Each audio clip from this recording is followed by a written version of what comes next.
Velkommen til Krimfestivalen 2021. Jeg heter Kari Birkeland, og det er veldig hyggelig for meg og en stor ære å lede denne samtalen, ikke minst på grunn av han jeg skal møte, nemlig Radden Keefe. Han er en prisbelønnet gravejournalist, jobber for magasinet The New Yorker, han er en kjent podcaster og forfatter. Og han er med oss nå for å snakke om sin siste bok, Si ingenting, en sann historie om mord og terror i Nord-Irland, som har fått fantastiske anmeldelser og kritikker verden over. So, welcome, Patrick. You're with us from New York, and it's early morning for you, isn't it? It is indeed. I just wish I could be with you in person, but this will have to do. Yeah. If we have to do it this way. So thank you first for an amazing book which made a grand impact on me, and I think everybody who's read it, and fantastic reviews in Norway, as I said in Norwegian before. Thank you. Thank you so much. Yeah. When I read it in the beginning, I thought, oh, you must be from an Irish family because of your name, but then I know it's you don't have relatives in Ireland, do you? I don't. I mean, maybe very distant relatives, but no, my family came, on my father's side, my family came to the States, a century ago. And so it's a very distant connection. So when did you know you were going to write this story? What happened? What triggered this story for you? It's funny, you would think with my name I had some connection, but really it was actually that I read an obituary in the New York Times it's a long time ago now, but in 2013. An obituary of this woman, Dolores Price, whose face is on the cover of the book. And she was somebody I had never heard of, but when she died in 2013, there was this account of her life, and I was just very intrigued. She had been the first woman ever to be admitted to the IRA, the Irish Republican Army, as a real frontline soldier, somebody who was not kind of serving in an auxiliary way, but was actually out there, carrying a gun and performing operations and planting bombs. And the obituary suggested that was what she did as a young woman, and she had this very colorful life.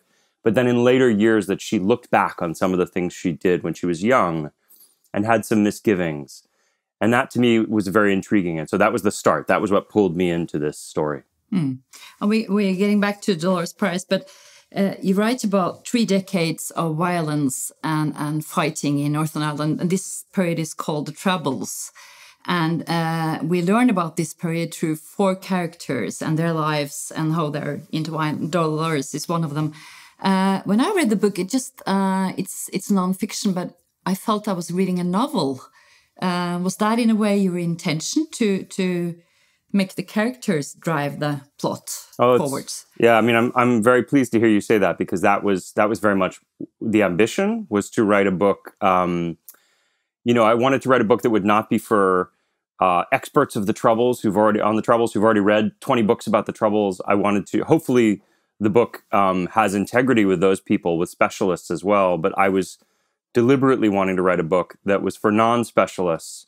I had found myself that in my life, when I picked up books about the Troubles, I often just got very confused very quickly, because the political dynamics are very complex, that the political history is very complicated. You have all these different groups, and each group has an acronym, and it can be hard to keep straight. And what I wanted to do was think, as you say, very much about characters. And so everything in the book is true.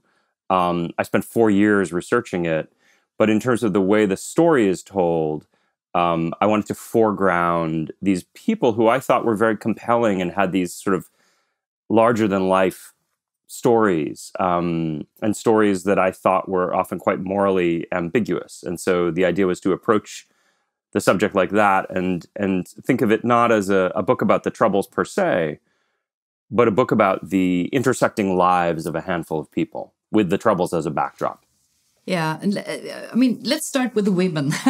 Dolores Price, who, as you said, was one of the first officers, frontline soldier in the RA, and who started almost as a teenager and did really bad things, bombings and killings. And what made her do this? Conviction.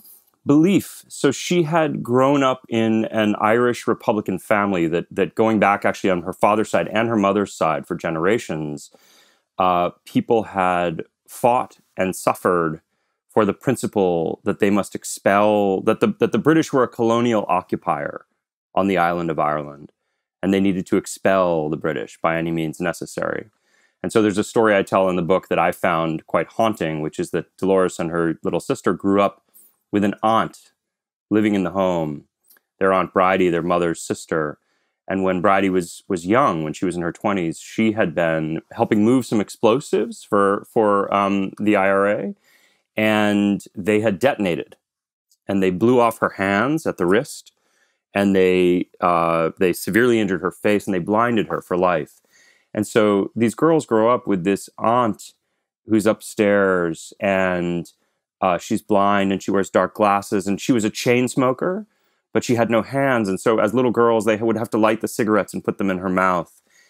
And so you can imagine growing up with a martyr like that in the home, a martyr for this cause of Irish independence. I think that propelled Dolores and her sister to join the IRA and to do some of the terrible things that they did, because they believed if we do these things, we'll achieve what our family has failed to achieve for generations, and we'll kind of honor the sacrifice of the people who've come before. And she looks so glamorous, and the picture on the front of the book, like some French movie star from the 60s, 70s or something. Really glamorous woman. But the other woman, who was not glamorous, but sad destiny, Jean McConville, who was a widow with 10 children, and some of them, she even had more children who were dead, living in a poor area in Belfast. And what happened to her, Patrick? So Jean McConville was a very different kind of woman. She was living in Belfast, as you said, a widow. Her husband had died of cancer, and she had these 10 children. And one night in December 1972, which was really at the height, the most violent year of the Troubles, a gang of masked intruders came to the door of this apartment, and they had guns. And they said to the children, "We need to talk to your mother. We'll take her away. We'll bring her back in just a few hours." And they took her away. The kids were clinging to her legs and crying. These were quite small children. And she was never seen again. She never came back. And it turned out that she was murdered by the IRA and disappeared in a secret grave. So it wasn't until decades later that her body was even found. And so her children grew up with this uncertainty. They didn't know if their mother was dead or if she'd just run off, if she had amnesia. And you had, in the moment when that trigger was pulled to kill her, there were 10 children who were orphaned. And so this was the other kind of pole in this story, is that I wanted to tell a story of these two very different women, Dolores Price and Jean McConville, and how they were connected. Yeah, because they are connected, but maybe people can read the book and find out. But you also describe two men, because there's 4 characters here. There's Jerry Adams, who was Dolores' commanding officer, and many people think he was also the brain behind the peace process. And you also speak about Brendan Hughes, who was one of the leaders in the IRA. And how is this period and all the things they did affected their lives afterwards?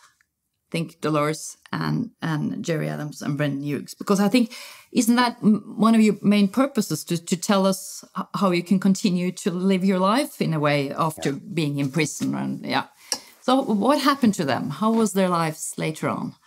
Well, this was, as you say, one of the big themes I was most interested in, was the kind of stranglehold that the past has on the present in Northern Ireland. I think this is true in other places with other conflicts, but the conflict is over. There's been peace in Northern Ireland officially since 1998.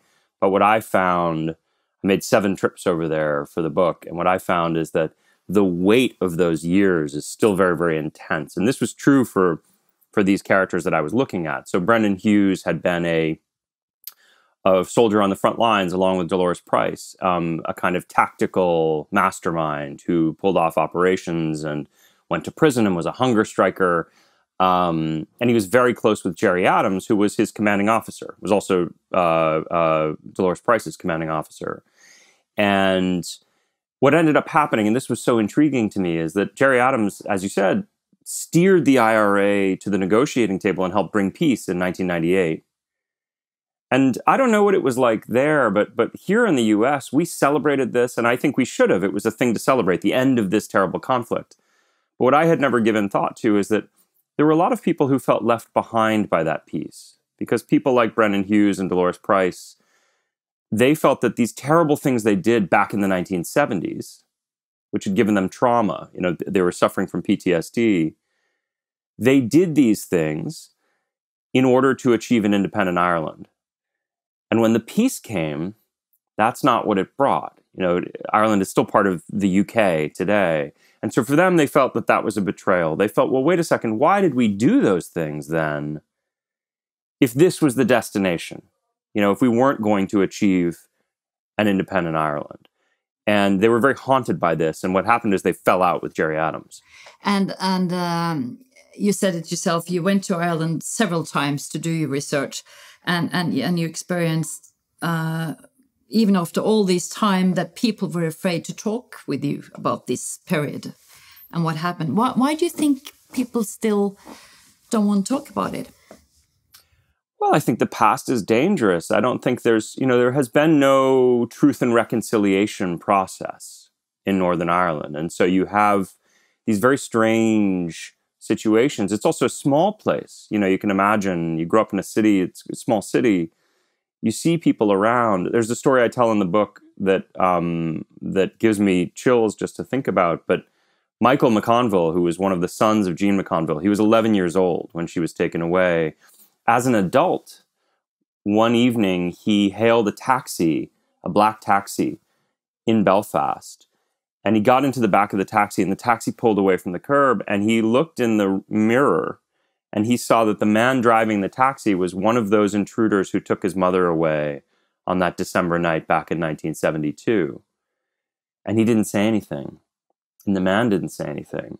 But the weirdness of life in Belfast is that these people who've had these terrible experiences in the past during the Troubles, now they live as civilians in this post-conflict environment, but none of that has been processed or worked out. And so they can see each other in a restaurant or on the street or in a taxi. But do you think, in one way, it reminds me a little bit about Spain after Franco died, because Ireland did the same, put a blanket over it and just look forward. But we see what's happened in Spain. They're digging up mass graves and the grandchildren demand justice. So do you think the same thing will happen in Ireland as well? I think it has happened. I think there's been a big push by the families of the disappeared, for instance, to find the bodies and exhume these hidden graves. The weird thing with Ireland is it's so small, is that you have, ultimately a small number of people who were disappeared during the whole course of the Troubles. Many fewer than you would have in Spain, for instance, or for that matter in Argentina, in Chile, in Cambodia. Part of what I was trying to do was not write about all these other resonances in the book because I thought it would be distracting, but I certainly felt them as I was doing the writing. But do you think, like this, in English, your book is called Say Nothing. Do you think this say nothing way of living is a way to survive, or is it to bury the past? That's such a great question. And that's a hard question. I didn't ever say this in the book because I don't think I had arrived at it. It was like a thing that was on the tip of my tongue. But what I've realized in the years since I finished writing it is that I think for many people in Northern Ireland, there's a sense that silence may be the price of peace. That the only way for the peace to persist is to bury these things and not talk about them. I don't necessarily believe that that's true. I think partially I have my own bias. I'm a journalist, right? I think that the truth should out, and that if you don't address things, they won't go away. They'll just linger. But I do think there are many people who, as you say, there are many people who believe that saying nothing is the only way to sort of move forward and not be consumed by the past. But what has happened to Jean Conville's children after this tragedy? Do you know about all of them, or? Well, they had it was a terrible story. They grew up as orphans. They were, for a long time, they wanted to be together and stay in the family apartment because they thought their mother might be coming home. But eventually the state split them up, and they had wanted to stay at least in the same orphanage, and they didn't do that. And so it's been a life of real suffering for them. But amazingly, her children have, by and large, kind of pulled it together, and they've had lives of their own and families and jobs and children and grandchildren in some cases. And they campaigned very hard at a time when it was really dangerous to do so, to have the IRA confront what it had done, that it had taken her away and disappeared her, and then to find the body. And so, I think that they feel that they never got justice because nobody has served any time for what happened to their mother in 1972. But I think that they did actually help secure the truth of what happened. And I think that's a significant thing. What have they been saying about your book? The children. Well, it was, it's a funny thing. I went over to talk to them before the book came out. When it was about to come out in Ireland, we haven't talked about it, but at the end of the book, I identify the person who I believe shot and killed Jean McConville. And I didn't want her children to read that in the newspaper. I had felt I should tell them. And so I told Michael McConville, and I think it was a big surprise for them. This was not somebody that they had known was involved. And initially, they demanded that this person be arrested, but they weren't. And to me, this is understandable because as a journalist, I have a certain threshold of proof. In order for me to point a finger at somebody who is alive and say that this is the person who committed this terrible war crime, I need to be very certain for myself that I'm right, that I'm not pointing the finger at the wrong person. But you can see how for police and prosecutors, it's a much higher burden of proof. And it must be. I mean, that's appropriate. And so they never made any arrests.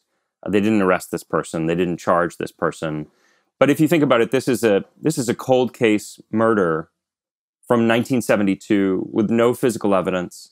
And the only living witness is the person who I pointed the finger at. So it would be a very hard case to bring in terms of getting a criminal conviction.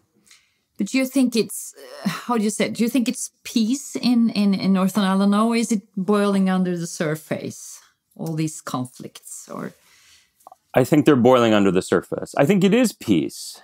It's so much better than it was before, but there has been no reconciliation. The communities are still very divided. There are still these small splinter groups. I don't think the Troubles are going to come back, the way they existed before. But I also think that there's a huge amount of tension, and Brexit, as you would imagine, has not helped. So your main purpose, in a way, as you said before, was finding out how you can continue living after being a part of something like IRA. And I was just thinking when I read your book that you feel, or I can ask you in another way, how do you feel for your characters, the characters you describe in your book? I mean, I feel deeply for them. I feel a great deal of empathy. Even for Dolores and yeah. I do, yeah. And I think part of what I was trying to do in the book was, these stories are often written as stories of heroes and villains. And they have quite two-dimensional, kind of caricaturish figures. And I think there's a tendency sometimes from the outside to look at people like Dolores Price or Brennan Hughes. And, I know people who would say, oh, if they're in the IRA, then they're awful. They're terrorists. They have no redeeming features. There's no real good reason why they could have done the things they did. I know other people, believe me, particularly as an Irish American, who would say they're heroes. If they're in the IRA, then they should be celebrated as heroes for all the things they've done. And to me, the truth is somewhere in between. And so part of what I wanted to do in the telling was bring you so close to them, hopefully tell the story in an intimate enough way that I would complicate any easy feelings you might have about them. So if you find yourself, I've heard from many readers who say, I find myself being very sympathetic and I feel like I'm rooting for Brendan Hughes. And then you have Bloody Friday where he sets 19 bombs across Belfast, and you have innocent civilians being killed. And suddenly I feel this great misgiving because 2 pages ago, I was rooting for this guy. And to me, that captures some of the complexity of this kind of conflict. You know, even Jerry Adams, honestly, Jerry Adams is in some ways the villain of the story. But to me, he's also a great peacemaker. He deserves credit. So it's a story about a man who betrayed his comrades and lies about who he is, but also who was able to achieve this miraculous peace. So when you mentioned earlier the kind of novelistic approach, this is part of the reason I wanted to take that approach, is that I think that the closer you are to it, the harder it becomes to have any kind of easy received wisdom or easy judgment about who these people are. Yeah, I think you feel for them in a way, and they're all victims, as you say, and they're all.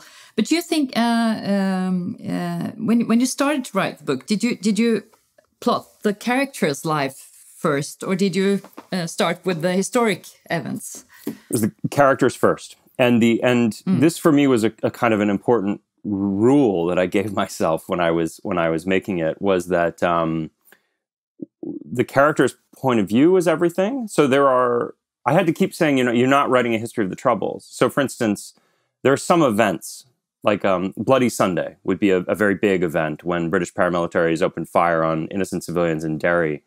And, in most accounts of the Troubles, it gets a lot of space, and it should. But in my story, it gets maybe just a paragraph or two. And the reason is because none of my big characters were there in Derry that day. They heard about it afterwards. And so I wanted to be quite close to their point of view. And if something happened outside their point of view, then I wouldn't look at it in any great length. And so the way I organized the book was by thinking about what they saw, what they experienced. And then secondarily, you can bring in the history and the historical background. And I think maybe that's one of the reasons why this book has been received so with fantastic reviews all over the world. And you probably should have liked to travel around talking about the book, not only like we do now, but we are very happy that you could be a part of the crime festival like this. And we hope we see you here next time, maybe next year or the other time. And good luck with your working and with this book all over the world. Thank you for your time. Thank you. Tusen takk til, thank you. Tusen takk til Patrick Radden Keefe, som også skrevet en fantastisk bok. Og takk til dere som så på. Og husk at det veldig mye spennende program. Vi har jo 50 forfattere her på Krimfestivalen, så det egentlig bare å tune seg inn og få med seg det som skjer. Takk for meg.